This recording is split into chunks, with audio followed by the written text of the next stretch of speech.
13 मार्च दैनंदिन ज्ञानेश्वरी अध्याय 8 ब्रह्माक्षर निर्देश योग. अलंकापुरी पुण्यभूमी पवित्रम तेथे नांदतो ज्ञानराजा सुपात्र. तया आठविता महापुण्यराशी नमस्कार माझा श्री सद्गुरु ज्ञानेश्वरांसी. तया अव्यंगवाणिया ब्रह्मा ते प्रयाण काले प्राप्ते. जो स्थिरावलेनी चित्ते जाणून स्मरे. बाहेरून पद्मासन रचुनी उत्तराभिमुख बैसोनी. जीवी सुखसुनी कर्मयोगाचे आतु मिनलेनी मनोधर्मे. स्वरूप प्राप्तीचेनी प्रेमे आपे आप संभ्रमे मिळावया. आकळलेनी योगे मध्यमा मध्यम मार्गे. अग्निस्थानोनी निघे ब्रह्मरंध्रा. तेथ अचेत चित्ताचा सांगा तू. आहाच वाना दिसे मांडतू. जेत प्राणो गगना अंतू संसरेका. परी मनाचे निस्तैर्य धरिला. भक्तीची भावना भरला. योग बळे आवरला सज्ज होऊनी. तो जडजडाते विरवितो. भ्रलता माझी संचरतो. जैसा घटानाद लयसतो घटेसीच होय. का झाकल्या घटीच्या दिवा. नीनी जे काय झाला केव्हा. या रीती जो पांडवा देह ठेवी. तो केवळ परब्रह्म जया परम पुरुष ऐसे नाम. ते माझे निजधाम होऊन ठाके. यदक्षरं वेदविदो वदन्ति विशन्ति. यदज्ञतयो वितरागा. यदच्छिन्नतो ब्रह्मचर्य चरन्ति. तते पदं संग्रहेन प्रवक्षसे. सकळा जाणनिया जे लानी. तिये जाणी वेची ते खानी. तया ज्ञानी यांची आयने. जया ते अक्षरो म्हणिपे. चंडवातेही न मोडे. ते गगनाचे निफुडे. वाचून जरी होईल मेहुडे तरी उरील कैसे. तेवी जाणणे या जे आकळले. ते जाणवले पणेची उमानले. मग नेनिवेची तया म्हणितले अक्षर सहजे. म्हणून वेदविद नर म्हणती जया ते अक्षर. जे प्रकृतीसी पर परमात्मरूप. आणि विषयांचे विष उलंडुनी. जे सर्वेंद्रियास प्रायचित्त देऊनी. आहा ती देहाच्या बैसुनी झाडातळी. ते या परी विरक्त. जयाच्या निरंतर वाट पाहत. निष्कामासी अभिप्रेत सर्वदा जे.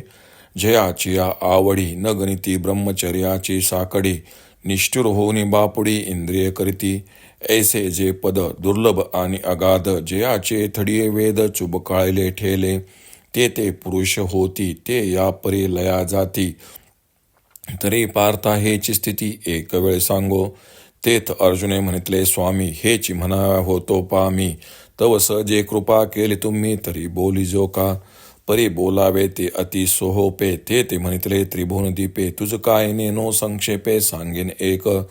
तरी मना या बाहेरीले कडे. एवयाची साविया सवे मोडे. हे हृदयाची डोही बुडे तैसे कीजे. सर्वद्वारानि संयम्य मनोहृदय निरुद्धच. मूर्धन्याध्यात्मान प्राणमस्तित्व योगधारणा. परी हे तरीच घडे. तरी संयमाची अखंडे. सर्वद्वारी कवाडे कळासती.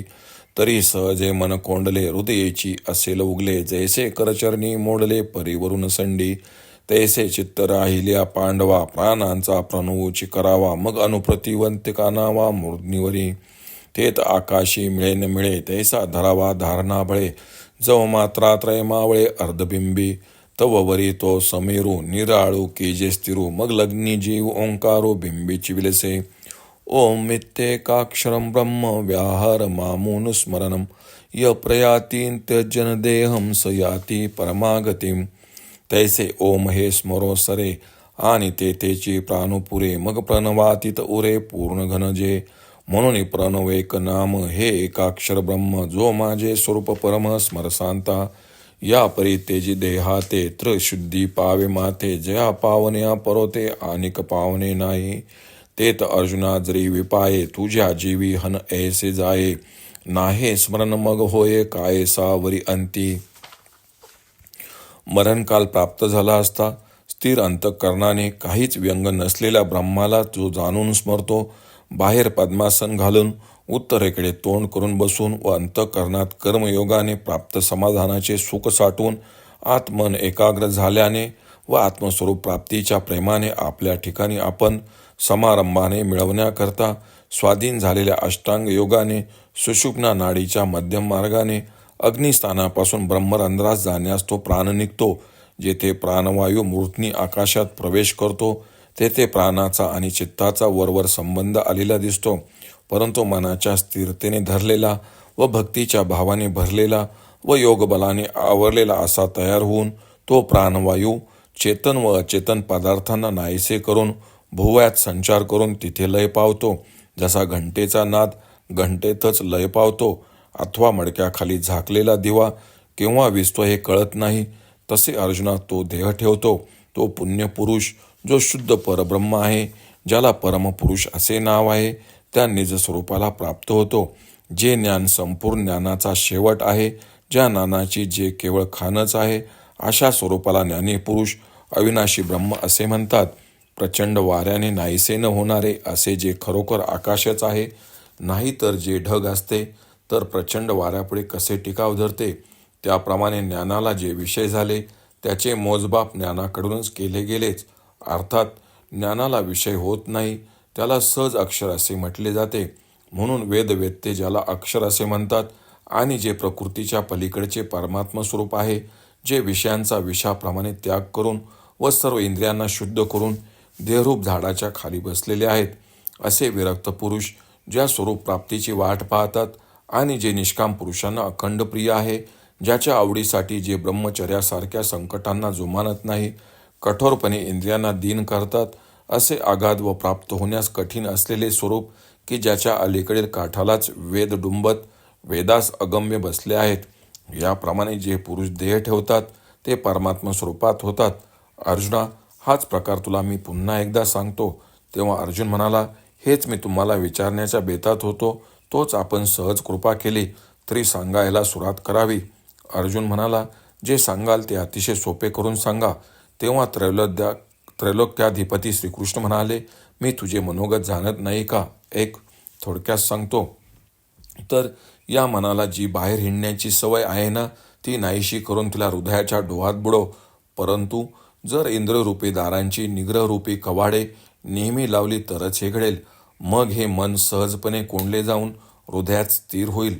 जसा हातपाय मोडलेला मनुष्य घर सोडित नाही, त्याप्रमाणे चित्त स्थिर झाले की प्राणायामाने ओंकाराचे ध्यान करून मग तो वायू क्रमाक्रमाने ब्रह्मरंध्रापर्यंत आणावा. जिथे मूर्धीन आकाशात प्राणवायूचा जोपर्यंत लय होत नाही, तोपर्यंत धारणेच्या जोरावर आकार मकार व ओकाररूपी 3 मात्रांचा शुद्ध अर्धमात्रेत लय होईपर्यंत तो प्राणवायू धरावा. जोपर्यंत तो वायू मूर्धनी आकाशात निश्चल करावा. मग अर्धबिंबात 3 मात्रांचा लय झाला की जसा ओंकार शोभतो, त्याप्रमाणे तो प्राणवायू मूर्धनी आकाशात स्थिर झाला असा शोभतो. तेव्हा ओंकाराचे स्मरण थांबताच तिथे प्राण विसावा घेतो आणि मग जे पूर्ण परब्रह्म तेच काय ते शिल्लक राहते. म्हणून ज्याला प्रणव म्हणतात व जे एकाक्षरी ब्रह्मच आहे असे जे माझे मुख्य स्वरूप आहे, त्याचे स्मरण करीत असताना जो देह त्याग करतो त्याला माझीच प्राप्ती होते. त्या प्राप्तीपलीकडे काही प्राप्त करायचे राहत नाही.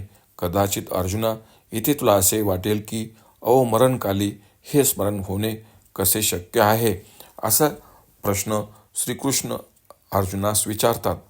ओम श्री रुक्मिणी पांडुरंगाय नमः. ओम श्री ज्ञानराज माऊली नमः.